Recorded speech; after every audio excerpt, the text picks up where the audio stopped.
We pay taxes here, and no kid in Howard County or, the nation deserves the lack of resources that we're experiencing right now. And now part 2 in our 11 News Investigates exclusive series, Left Behind. Parents and teachers tell us Howard County Public Schools special education program has a staffing crisis. 11 News Investigates has learned that when special education positions remain vacant, those unspent dollars are sometimes redirected away from students with special needs. Investigative reporter Tolly Taylor joins us live now. Tolly, parents say that this adds insult to injury. Right, so the first problem is there are not enough special education staff to teach all the students who need it. But then there's the fact that even when new positions are created, if no one's hired, we've learned those unspent dollars often go back into the general fund, meaning money intended for students with special needs gets redirected to other students.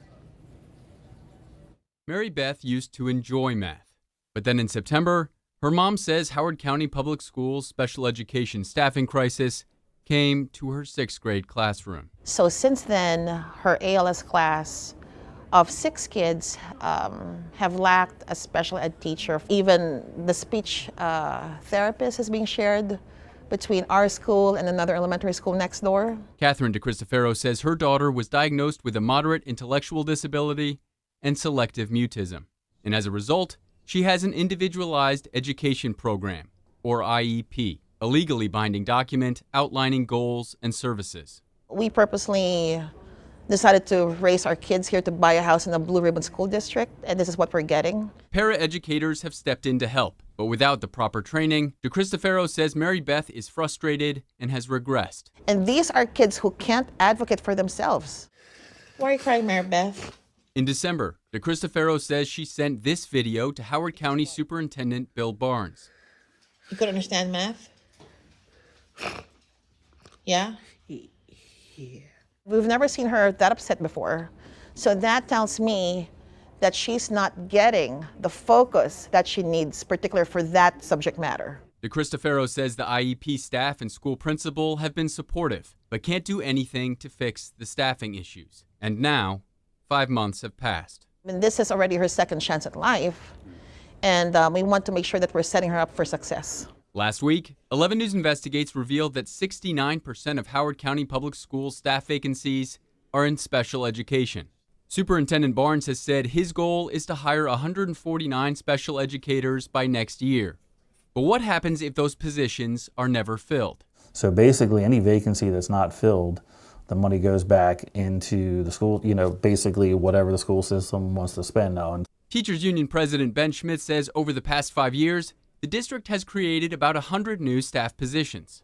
But it makes no difference if you can't hire. Superintendent Barnes tells 11 News Investigates that last school year, there was about $7 million in unused funding, most of that for staffing. So that gets rolled back into the general fund and comes across as fund balance. So it can be used for one-time expenses, or the board has a policy to hold some of that in reserve. In more than a dozen interviews with 11 News Investigates, parents say they don't care how many new special education positions are created.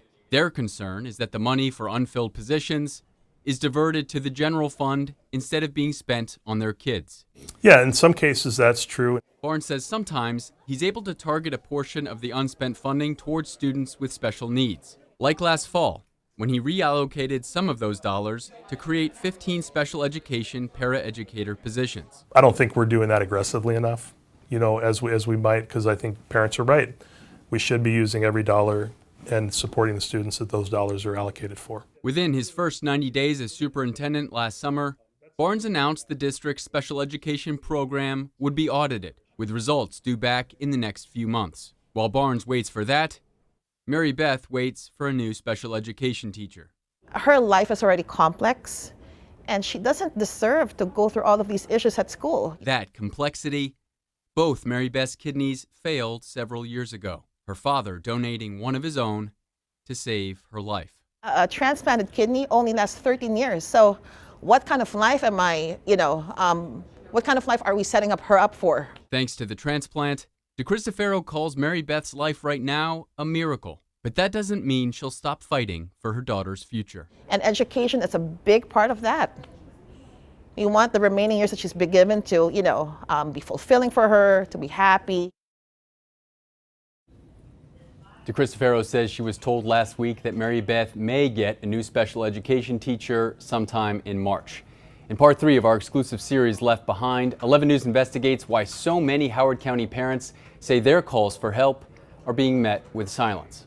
For 11 News Investigates, I'm Tolly Taylor.